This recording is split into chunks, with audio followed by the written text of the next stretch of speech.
Coucou tout le monde! Je prends enfin le temps de vous faire cette vidéo où je vous présente le projet, enfin les deux projets pour notre jardin ici que nous avons acheté avec la maison cet automne. J'espère que ça vous plaira, que ça vous donnera des idées peut-être pour l'aménagement notamment d'un petit jardin. C'est pas un très grand jardin et à la fois c'est quand même un jardin, on peut pas dire que c'est un patio ou une terrasse puisqu'il est suffisamment grand pour être exploité comme un vrai jardin. J'espère que ça vous plaira. Donc comme je vous l'expliquais, nous avons acheté cette maison en octobre dernier, à l'automne dernier. Il s'agit de notre premier jardin à nous, donc en tant que propriétaire. Ça n'est pas mon premier jardin investi puisque... oui, mon livre, là-bas. Dans mon nouveau livre là, les photos que vous voyez ont toutes été prises par moi. Dans mon ancien jardin, qui était un jardin en location, cela dit assez grand et pour lequel j'ai eu vraiment carte blanche puisque mon propriétaire vraiment n'était pas du tout à jardinage. Il n'était pas tout vide, cela dit, donc j'ai dû prendre en compte les choses qui étaient déjà présentes. Donc ça c'était plutôt un atout pour écrire le livre parce que souvent quand on achète un jardin, on ne part pas complètement de zéro.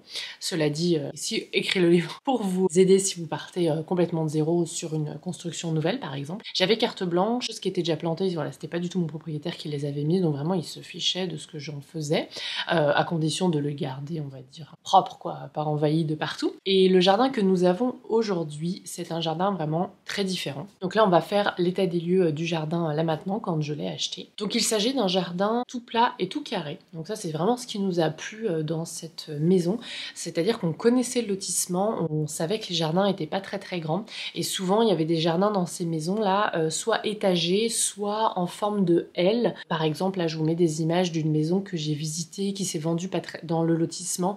Je l'ai visitée parce que j'aime bien voir ce que les gens ont fait à l'intérieur, et surtout comment ils ont aménagé le jardin. Et vous le voyez, c'est un jardin qui est plutôt en L, donc il y a beaucoup de charme aussi, mais on est un petit peu plus limité dans l'aménagement de l'espace.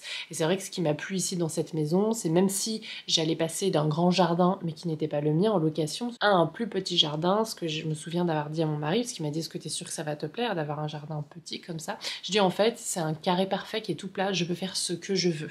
Alors bien sûr je peux pas repousser les murs de la clôture, mais par contre en termes d'aménagement je peux faire ce que je veux. Donc qu'est-ce qu'on avait quand on l'a acheté? On avait un jardin tout carré et très symétrique et quasiment tout bétonné. 70% du jardin est bétonné, ce sont des grosses dalles de béton, et l'ancien propriétaire, qui était un homme seul d'environ 70 ans, voilà, n'était pas trop jardinage, il a mis tout autour, il y avait des bordures sur lesquelles il a mis des lavandes, des goras et quelques sauges, donc vraiment des plantes qui résistent très bien à la sécheresse ici cet été. Un petit peu en randonnion, donc très symétrique, très linéaire, pas forcément quelque chose qui me plaît beaucoup, mais enfin elles étaient là et je les ai gardées. Et puis il avait mis du géotextile et des petits copeaux de bois là, pour que ça fasse un peu propre, essayer de limiter l'avancement la progression des adventices, ou ce qu'on appelle mauvaises herbes avant. Voilà, sur quoi est-ce qu'on partait. Donc moi, la première chose que j'ai fait quand je suis arrivée dans ce jardin, c'est, donc on l'a acheté en automne, donc fin de l'été. Regardez la course du soleil dans le jardin. Donc c'est un jardin qui est un carré parfait. J'ai fait en fait un dessin de ce jardin en mettant un petit peu voilà quels sont les éléments qui sont déjà présents dans le jardin, comment est-ce qu'il est exposé. Donc c'est un jardin qui va de l'est jusqu'à l'ouest avec toute une partie là au sud, et du coup c'est un jardin qui l'été a du soleil quasiment toute la journée, à part une petite partie vers la cuisine et le salon, puisque la maison qui est à étage cache le soleil à l'est, mais en été, comme le soleil est vraiment très haut, enfin il semble très haut dans le ciel, on a du soleil quasiment toute la journée.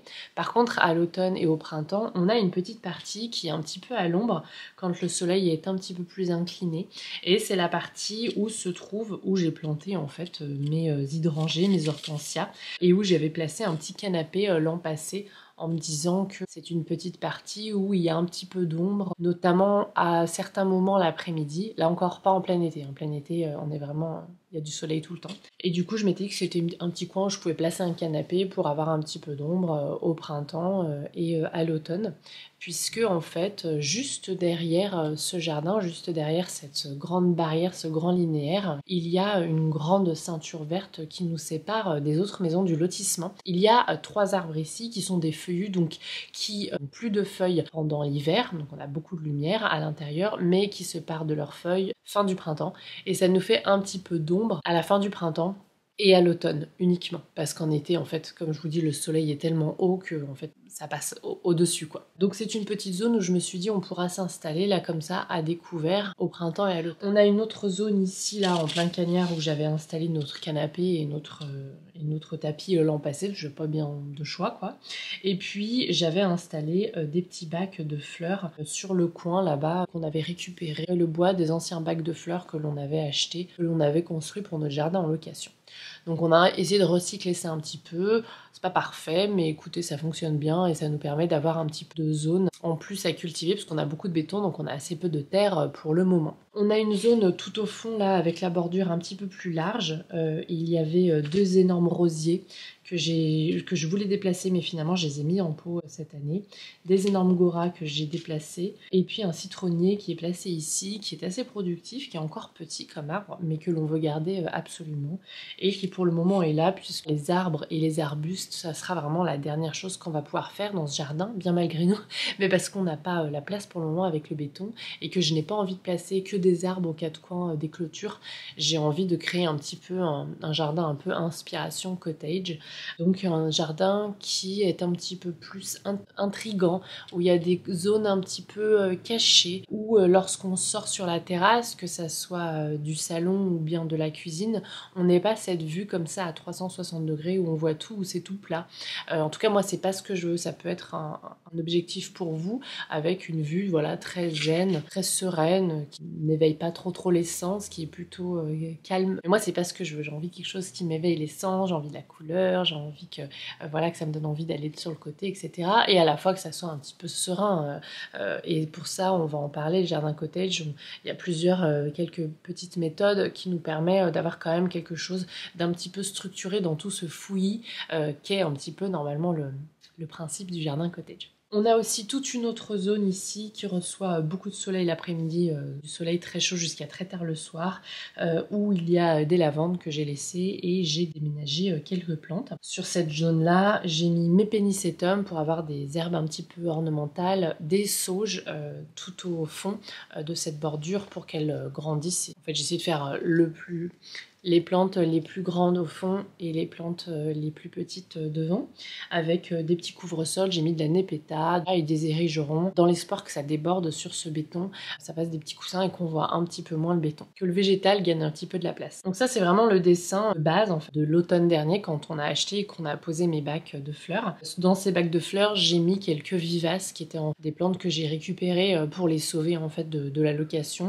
J'avais soit divisé soit enlevé quelques individus que j'avais plantés dans le jardin de location. J'ai laissé beaucoup de choses, j'ai laissé une trace de mon passage là-bas, mais j'ai voulu emmener quelques petits individus pour moi. Ensuite, j'ai pris un papier calque et j'ai recouvert ça, mon dessin, pour reprendre un peu les dimensions, même si c'est pas vraiment à l'échelle, hein. J'ai fait ça un petit peu comme ça, vraiment juste pour avoir une idée pour le moment, et pour passer à l'étape 2025, c'est l'étape où on aimerait aller cette année. Donc dans cette étape, vous pouvez voir, il y a 2 plaques de béton qui ont disparu parce qu'on a prévu de le faire nous-mêmes. J'ai recouvert, vous le voyez, de verre d'un couvre-sol vert, mais on va essayer de faire ça de façon efficace, de mélanger plusieurs graines, pas seulement un gazon classique qui demande énormément de nutriments, qui appauvrit beaucoup les sols et qui n'apporte pas grand chose en retour et qui demande beaucoup d'eau aussi. J'aimerais faire un petit mélange avec du trèfle pour avoir quelques fleurs pour fixer l'azote et aider ce gazon à rester un petit peu vert. Et j'aimerais mettre aussi de l'aquilée, là aussi que l'on maintiendrait en taille type gazon, qui supporterait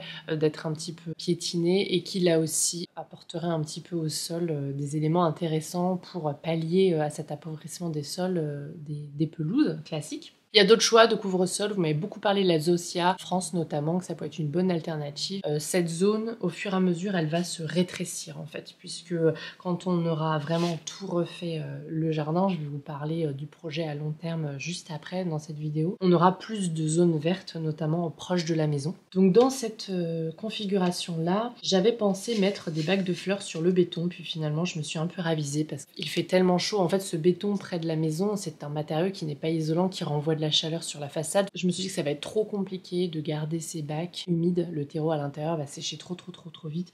Donc pour le moment j'ai abandonné l'idée et j'ai placé un nouveau bac de fleurs derrière mes autres bacs de fleurs là-bas. Le citronnier pour le moment est toujours là, je ne l'ai pas redessiné mais il sera toujours là parce que je ne veux pas le déplacer pour le moment, parce qu'on n'est pas sur le projet final. Ici sur cette bordure je pensais déplacer la serre mais finalement je l'ai mise là-bas en face de en face de la cuisine pour qu'elle ait de la lumière et du soleil toute la journée dès le printemps.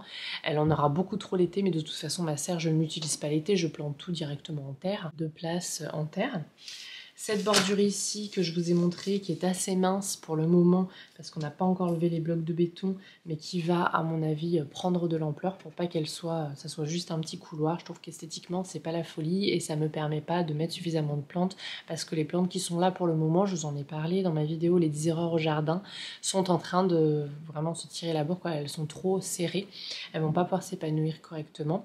Pour le moment, je les ai passées en terre parce qu'il fallait que je vide mes bacs. Pour cette bordure ici, on va rester sur des plantes qui aiment le soleil le matin, même si voilà, en été, elles ont plus de soleil, mais bon, c'est comme ça. J'aimerais aussi les arrondir et pour ça, il faut que je place cette zone où il y avait ce canapé.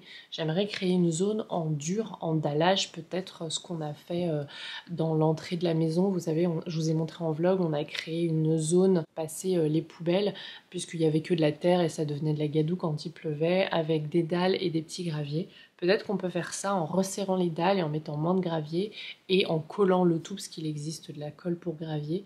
Je pense que ça peut être un endroit sympa et ça peut éviter de mettre que de la pierre, enfin je sais pas encore, mais je trouve ça sympa. Il y a une autre option, et ça c'est beaucoup dans mes inspirations de photo cottage, de mettre que du gravier, mais j'ai peur que ça soit pas très agréable, déjà que ça bouge beaucoup, que ça se déverse dans notre zone couvre-sol vert, et en plus j'ai peur que ça soit pas hyper agréable à marcher dessus. On a cette idée là, peut-être pour 2025, lorsqu'on aura enlevé le béton, si on a encore le temps et l'énergie de le faire, et ça serait le projet pour cette année 2025, donc commencer à arrondir ces petites bordures, garder une zone de fleurs coupées intéressante et avoir un peu plus de verre, un peu plus d'herbe pour les enfants, avec un mélange un petit peu sympa pour la biodiversité. Mes inspirations pour ce jardin, pour aller vers un projet à long terme, c'est vraiment d'apporter de l'intérêt à ce jardin, qu'on ait moins une vision à 360 et surtout apporter des éléments de verticalité et de l'ombre. Ce jardin est en plein soleil quasiment toute la journée, tout l'été.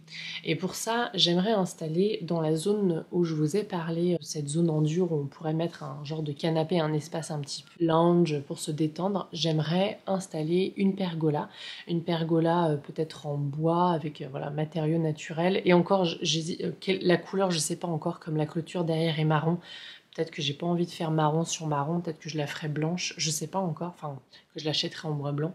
Sur cette pergola qui serait fixée au sol, donc il faudra qu'on creuse pour faire couler un petit peu du béton pour ces piliers.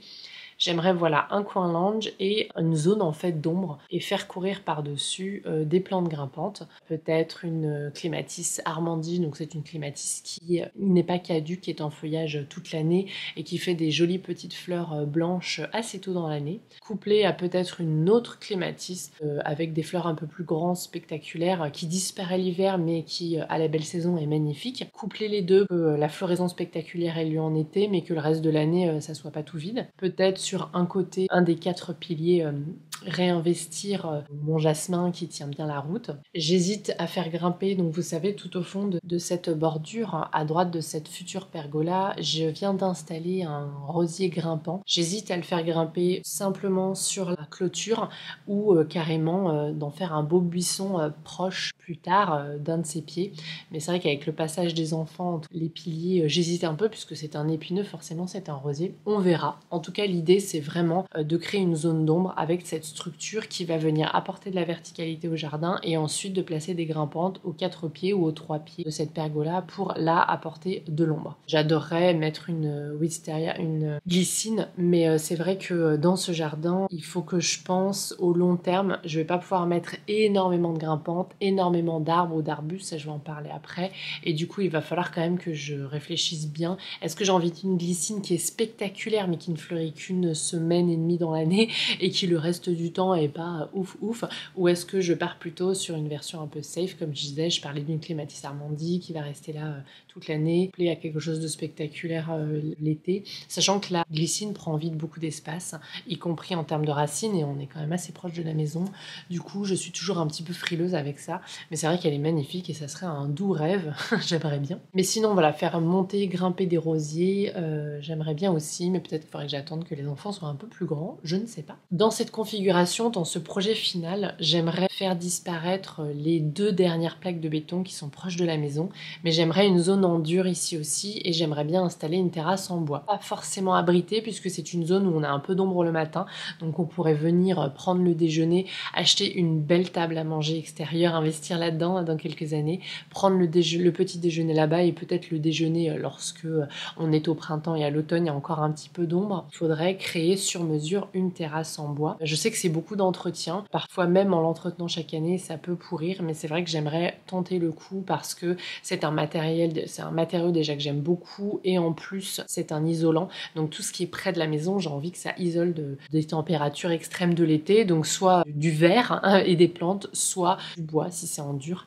Ça serait cool, ça serait une sortie en fait directement du salon, pas forcément là où on va passer les plats, mais enfin quand même plus simple que si c'était à l'autre bout du jardin. Et dans cette zone-là, j'aimerais à l'angle, si on arrive à l'arrondir, planter un arbre et quelques arbustes pour créer en fait une ombre portée, notamment en fin d'après-midi sur cette terrasse.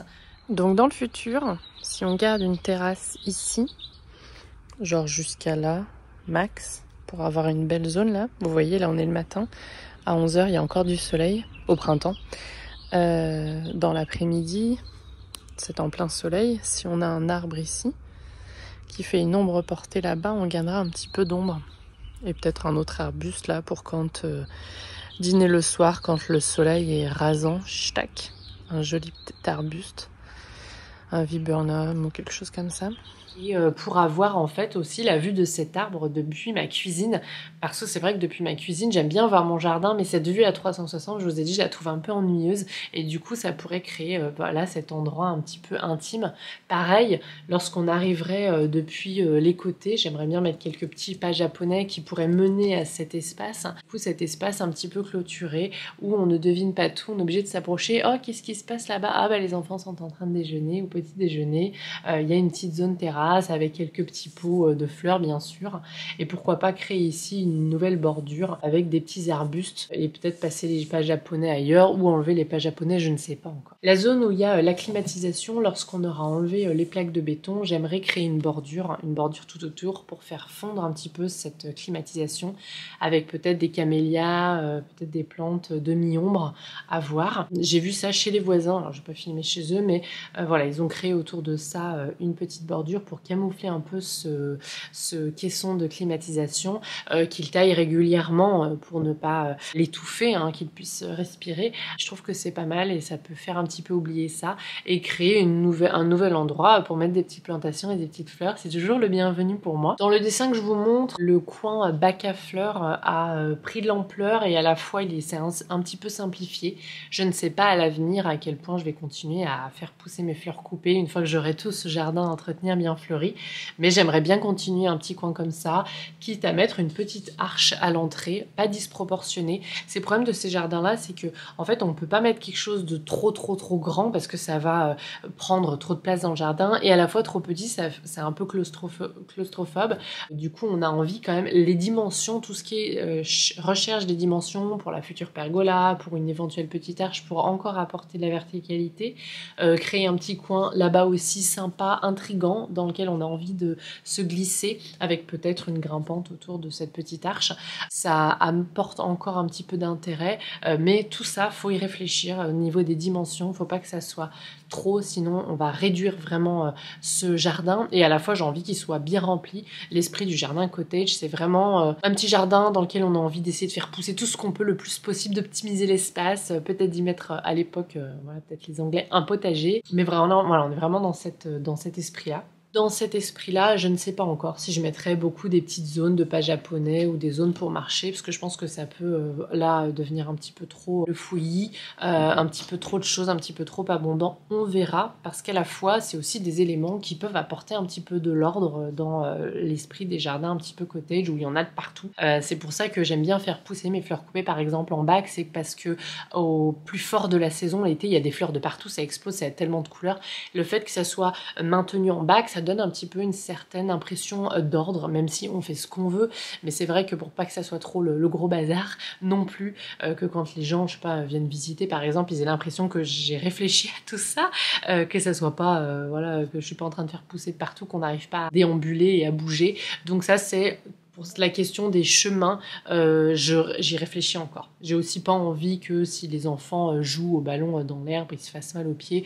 Donc peut-être que j'aurai pas la place, peut-être que j'aurai la place, je ne sais pas. Pour ce qui est de la bordure qui est donc en ce moment au soleil que le matin et là où j'ai mis des hydrangées, j'aimerais planter éventuellement un arbre là aussi, puisque c'est le côté où je vous dis on a le soleil et même si ça serait un arbre qui au début serait un petit peu petit, au printemps et l'automne, on peut éventuellement, grâce à ça, avoir de l'ombre supplémentaire. Peut-être d'autres arbres disséminés dans le jardin, je ne sais pas encore. Mais la priorité pour moi, ça sera vraiment, une fois qu'on aura fait cette terrasse en bois, planter des arbres et des arbustes autour pour avoir un coin d'ombre là-bas. Pour ce qui est du choix des arbres, lorsqu'on a un jardin comme ça, pas trop petit, à la fois pas grand, la question du volume de l'arbre est hyper important. Donc je fais pas mal de recherches là-dessus. Je vois certains jardins, des fois, qui ont des arbres, plein de jardins là ici, alors que c'est les tout petits jardins où vraiment, à mon avis, ils n'ont pas du tout l'espace de sortir. Puis c'est vachement près des maisons, ça devient un peu dangereux. Il y en a un notamment, ils ont 2 palmiers là, c'est énorme. D'autres qui ont beaucoup de conifères, alors c'est génial pour l'ombre, mais du coup on fait rien pousser dans le jardin parce qu'il est complètement à l'ombre tout le temps. Donc c'est pas du tout l'idée. J'ai très envie de me pencher vers des jardins avec des arbres avec une belle floraison assez spectaculaire au printemps, type magnolia ou toute la famille des prunus, cerisiers, même des pommiers à fleurs. Enfin, ça me fait très envie. Je sais pas encore vers où je vais me... Sachant que par exemple un arbre comme le magnolia, en termes d'ombre et de feuillage l'été, c'est pas ouf. Ce sera plutôt un truc en plus. C'est pas l'arbre principal qui va me faire de l'ombre près de cette terrasse. Et à la fois, si je veux une jolie floraison, on a beaucoup ce qu'on appelle le lilas des Indes ici, le Lagerstroemia, je crois qu'on appelle aussi le lilas des Indes. C'est un arbre qui se plaît vraiment très bien ici en Californie, qui a une floraison assez spectaculaire. En Californie, parce qu'il y a beaucoup de soleil et de chaleur, dont l'écorce est hyper intéressante. On en a un là juste devant chez nous. L'écorce est vraiment belle. Donc c'est un feuillu caduc l'hiver, les feuilles tombent, mais l'écorce est en plus très jolie, très intéressante je trouve, et du coup typiquement sur mon petit coin là, avec la vue depuis cuisine, même en hiver, ça sera intéressant et joli, et ça fera passer le soleil pendant l'hiver puisque les feuilles tomberont. C'est un arbre qui me fait beaucoup envie, cela dit on en voit partout ici. Partout, donc peut-être que je suis là, c'est pas très intéressant. Mais enfin, si on en voit partout, c'est que ça fonctionne très bien, qu'il y a assez peu d'entretien, que ça grandit assez facilement, qu'on en trouve beaucoup ici en pépinière ou sur internet, et qui du coup est un prix raisonnable, puisque voilà, il y a pas mal d'offres. Au niveau des couleurs, on peut aller sur du fuchsia, du rose très clair ou du blanc. J'aimerais bien apporter un petit peu de blanc pour les arbustes ou les arbres que je planterai ici. Cela dit, je viens de planter un rosier rose grimpant, mais voilà, pour un petit peu équilibrer, parce qu'il y aura beaucoup de fleurs et je vais faire en sorte que le jardin soit fleuri vraiment toute l'année, avec des parterres et des fleurs qui seront déjà en fleurs au tout début du printemps jusqu'à la toute fin de l'automne. Je vous en parle souvent, ça. Pour le choix des arbres, je suis encore en réflexion, et lorsqu'on pourra enfin les planter dans quelques années, malheureusement, ça serait que planter des arbres tôt pour qu'on en profite tôt, c'est important, mais là on est vraiment embêté puisque je ne vais pas en mettre que aux 4 coins de la clôture. Si il y en aura certains devant la clôture pour cacher un petit peu cette clôture toute en bois, un petit peu tristoun. Cela dit, c'est mieux qu'en béton, hein, on va pas se plaindre. Sur chaque terrasse, donc la terrasse en dur vers la pergola, et puis ici sur la terrasse en bois, ou bien ici peut-être. Donc là j'ai pas encore dessiné l'intérieur, mais il y aura une belle bordure, donc peut-être que cette bordure viendra caché carrément contre cette partie-là de la pergola pour qu'on ne puisse entrer que ici et que ce coin-là soit un petit peu intriguant lorsqu'on se trouve ici dans le jardin. On ne voit pas exactement ce qui se passe sur le canapé sous la pergola lorsqu'on est en train de s'occuper des fleurs. Ça peut être intéressant aussi, là aussi, voilà, pour mes idées. Sur cette image, par exemple, d'inspiration, j'avais vraiment regardé cette idée de créer des zones un petit peu intrigantes. Ici, une terrasse où il se passe des choses, mais on voit pas forcément ce qui se passe là-bas, où les copines prennent le thé. Je trouvais que c'était intéressant, même sur un coin comme ça, de sacrifier, de faire un bel îlot au milieu, pour créer là encore de l'intérêt et créer un petit peu de la curiosité aussi. Qu'est-ce qui se passe de l'autre côté? Qu'est-ce qu'on peut aller voir? Créer aussi des surprises. Tiens, j'avais pas vu que cette plante était en train de fleurir parce que en ce moment, je passe pas devant. C'est le tout début du printemps, j'ai pas le temps d'aller regarder là-bas, j'ai pas encore sorti les coussins du canapé, et puis en fait il y a des petites surprises qui sont en train de fleurir là-bas. Voilà, moi vraiment le but de mon jardin, éveiller les sens, éveiller la curiosité. J'ai besoin un petit peu d'entretien, ça me force à aller dehors, ça me force à sortir, les enfants aussi à mettre la main à la pâte. Chacun aime ce qu'il veut, il y a des gens qui aiment les jardins très sereins, très calmes, méditerranéens, ambiance japonisante. Tiens, en parlant de japonisant, j'aimerais bien installer à un moment donné un petit coin d'eau, une petite fontaine peut-être à l'énergie solaire, un petit bain peut-être pour les oiseaux pour boire l'été, mais ça encore ça fait partie des choses que je verrai à la toute fin. Est-ce que j'ai encore de la place? Est-ce que ça va pas rendre l'espace trop de bazar? À voir ça aussi à la fin pour ces zones-là, mais ça peut être quelque chose d'assez sympa et assez loin de la route, donc on n'entend pas les voitures, on n'est pas proche d'un aéroport, donc il n'y a pas besoin de camoufler un bruit qui nous pose problème avec de l'eau qui coule tout de suite à l'instant T, mais c'est un petit élément que j'aimerais bien rajouter peut-être dans quelques années là aussi. Est-ce que j'ai tout dit? Dans un petit jardin comme ça aussi, il faut faire des choix, on peut pas tout cultiver, garder vraiment que les plantes qu'on aime vraiment beaucoup. C'est pour ça que pour les arbres, je suis un petit peu torturée. J'aimerais bien vraiment des arbres avec des belles floraisons printanières, vraiment des arbres qui me font plaisir et à la fois il faut qu'il y ait un côté aussi intéressant et utile, donc par exemple pour les zones où j'ai juste besoin d'ombre en fait, en plus d'un bel arbre. Cela dit, dans notre entrée là, je vais faire une demande peut-être dans quelques années, parce que pour le moment j'ai pas les moyens c'est pas le budget du jardin, on va pas être passé devant la maison, on a déjà fait notre allée, je pense qu'on n'est pas sorti pour très très cher, mais enfin on a quand même acheté les matériaux. J'aimerais bien peut-être planter un petit arbre là devant, parce que la limite de la propriété est à nous, et c'est tout vide, à voir s'il me laisse, et peut-être qu'à ce moment-là, comme je vais pas planter un arbre qui va pousser de folie, parce qu'on est proche quand même de la façade, et j'ai toujours un peu peur avec les racines, peut-être que là un petit magnolia qui serait très beau par sa floraison, et puis qui aurait des jolies petites feuilles, voilà, pas spectaculaires comme feuillage, mais des jolies petites feuilles pour donner un peu du relief, et peut-être nous donner un petit peu d'intimité, puisque c'est juste devant la fenêtre de notre coin où on mange. Cela dit, j'aime bien avoir de l'espace pour voir cette grande ceinture verte, mais enfin voilà, ça peut être une idée ensuite pour le futur. J'ai aussi de quoi planter là. Voilà pour les projets pour ce futur jardin. J'espère que dans quelques années, je regarderai cette vidéo et je pourrai cocher « Ah, ça on a fait, ah, ça on a fait, ah, ça on a fait ». Pour le moment, voilà, c'est pas le plus important. Même si, voilà, pour le moment, ça va se faire petit à petit. Il y a beaucoup de choses que j'aimerais qu'on fasse par nous-mêmes, mais typiquement, créer une terrasse en bois correcte, près du bâti, en retirant les zones de béton proches du bâti, sans abîmer notre façade, sans abîmer notre caisson de climatisation, tout ça, je pense qu'on fera appel à des professionnels. C'est pour ça que ce projet dont je vous parle de jardin, je vous parle de long terme ou de moyen terme, c'est parce qu'en fait, on aura besoin d'aide extérieure, et du coup, ça sera un budget supplémentaire que de tout faire tout seul. Et puis, voilà, comme c'est notre maison à nous, on a envie de bien faire...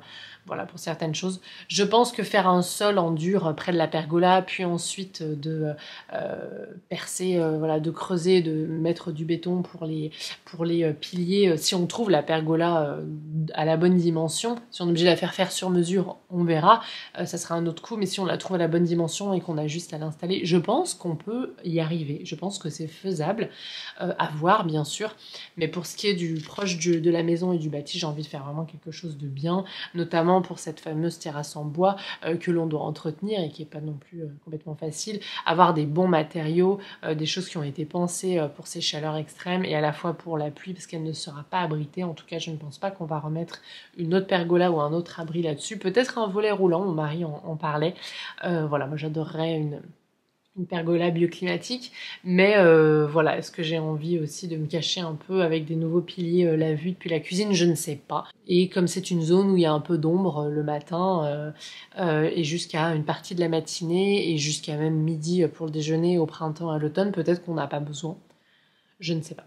À voir. En tout cas, j'espère que ça vous a plu, ce petit partage. Peut-être ça vous a donné des idées, petites astuces d'aménagement. Si vous avez un jardin comme moi, voilà, qui n'est pas très très grand, et à la fois c'est un vrai jardin à part entière. On peut pas parler d'une petite courette ou d'une petite terrasse, et du coup qu'il faut aménager, voilà, le plus astucieusement possible en utilisant tout l'espace et à la fois en ne faisant pas en sorte qu'on s'y sorte pas, que tout soit trop grand, tout soit démesuré. C'est pas facile, hein, c'est un métier à part entière, hein, designer de jardin. Si vous avez d'autres idées, d'autres choses qui vous viennent à l'esprit, là, des choses que j'aurais pas mentionnées, des endroits aménagés différemment selon vous, des choix d'arbres, d'arbustes, n'hésitez pas, vraiment je serais ravie d'avoir vos retours. J'espère que cette vidéo vous a plu en tout cas, n'hésitez pas à mettre un petit pouce en l'air ça aide beaucoup si elle vous a plu et ça aide beaucoup la chaîne et je vous dis à la prochaine.